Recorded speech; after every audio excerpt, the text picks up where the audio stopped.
I told you it has got two parts, a squamous temporal and a petrous temporal. The squamous temporal in turn is again made up of two parts, a body and a zygomatic process. Okay, now you see this is temporal fossa.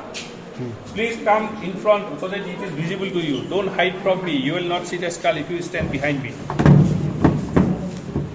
Take initiative and get some good position for yourself, otherwise it will not be visible. So this is the the temporal fossa. This is orbit, isn't it? So in the temporal fossa you can see this suture. Yes, sir. Above that this is parietal bone, lateral part of parietal. Below that this is part of temporal. Which part of temporal is this one? This is part of the body of temporal. That means the squamous temporal bone will be here. Squamous temporal bone has got two parts. It has a body and it has a zygomatic process. Okay, this structure that you see, this is zygomatic arc. You can see a joint here. Okay, so this part is formed by malar. So this is called a zygomatic process of malar, and this is the zygomatic process of the temporal bone. So zygomatic process of temporal bone and zygomatic process of malar together form the zygomatic arc. Okay, now coming to the squamous temporal. So as I told you, it has a body and it has a zygomatic process. So this is zygomatic process, this part is body. So body of the squamous temporal in turn is again made up of two parts. It has a lateral part and a posterior part. So the lateral part will form the lower part of the medial wall of temporal fossa. So this is lateral part. So this is temporal fossa. Here two bones are there. Upper part, which bone? Parietal. Lower part is temporal. Which part of the temporal? The lateral part of the body of temporal. So lateral part of the body of temporal will form the lower part of the medial wall of zygomatic process. And this is the posterior part. So posterior part of the temporal is seen on the posterior aspect. If you remember, I told you here one foramen was there, mastoid foramen. Okay, so this is part of temporal, this is part of occipital, this is part of parietal. So at the junction between three bones, occipital, parietal and temporal, you have the mastoid foramen. So this is part of temporal. So my two index fingers are on the temporal, lateral part of temporal, posterior part of temporal. Where the two unite, you find a crest here. So this is called as what crest? Temporal crest. So this temporal crest is dorsally continuous with which crest? Parietal crest. And ventrally it ends on a tubercle here. This is called as mastoid tubercle. If you are recording, you can record nicely. Don't hesitate. I don't mind recording also. Okay? So you should not put your camera somewhere and it should not be out of focus. If you are recording, record it properly so that you can revise in your class. Okay, it doesn't matter. You can record. So this is lateral part of body, posterior part of body. Temporal crest, continuous dorsally with parietal crest, ventrally ending on a tubercle, that is called as mastoid tubercle. Mastoid tubercle. Now coming to the next part of the squamous temporal, that is the zygomatic process. So this is zygomatic process. So this zygomatic process is narrow in front. This part is narrower and it is wide behind. This posterior part is wider and the anterior part is narrow. The narrow anterior part unites with the zygomatic process of which bone is this one? Malar. Okay, this is malar or zygomatic bone, otherwise it is called. So the narrow anterior part of the zygomatic process of temporal bone unites with the zygomatic process of the malar to form the zygomatic arc. This structure is zygomatic arc. Two bones are there. You can see this line. From this line, you know two bones are there. Yes. What is this? This is the zygomatic process of malar and this is the zygomatic process of temporal. Got it? Together they form the zygomatic arc. Now this is the posterior, wider posterior part. So the wider posterior part ventrally, on the ventral surface here, ventrally it will present four structures. It will present an articular area, or it will present one articular area called as condyle. So this is condyle. Behind the condyle there is a depression here. So this is called as the glenoid cavity. So it presents a condyle, a glenoid cavity. Behind the glenoid cavity there is a process. This is called as the post-glenoid process, and behind the post-glenoid process there is a foramen. This is called as post-glenoid foramen. So four structures are there: condyle, glenoid cavity, post-glenoid process, post-glenoid foramen.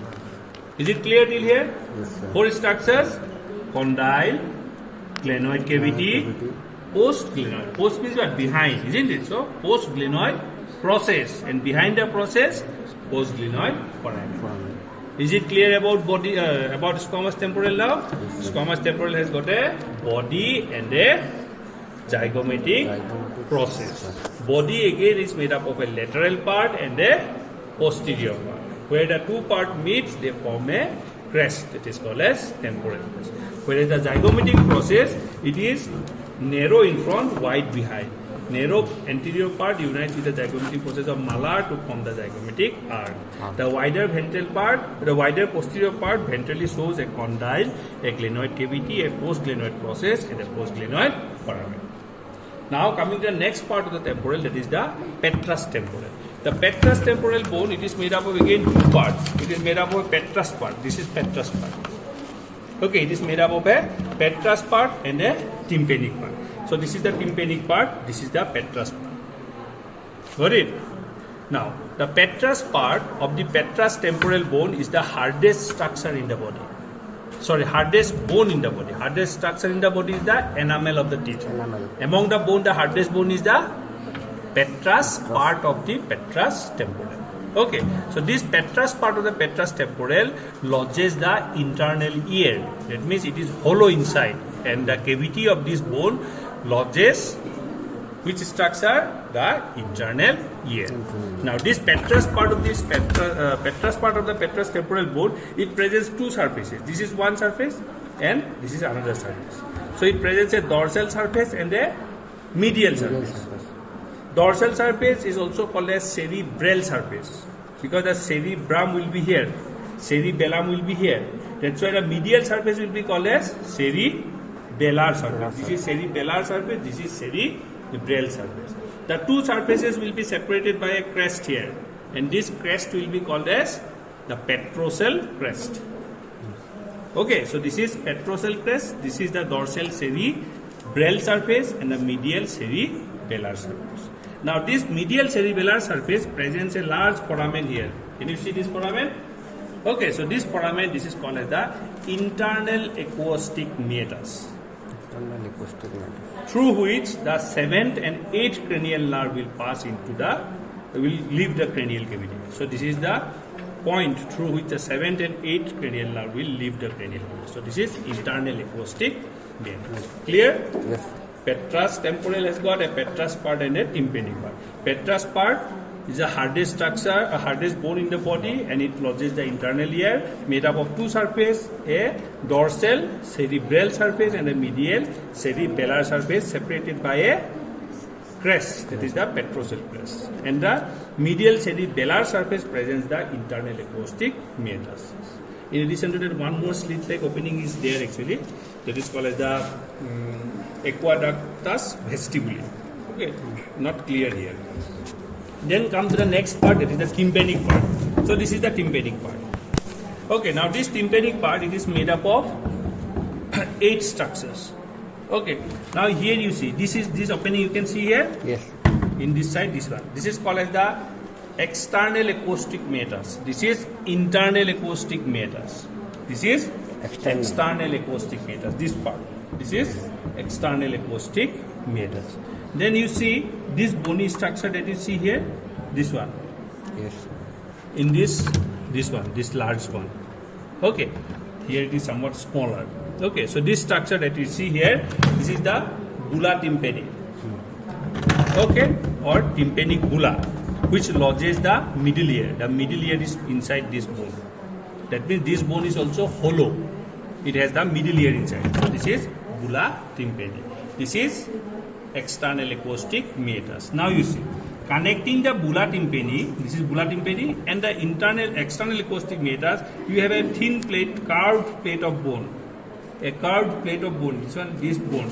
This not straight, rather it is curved. Okay, now if you see here, this one, this bone. This curved plate of bone which connects the bulla tympani with the external acoustic meatus.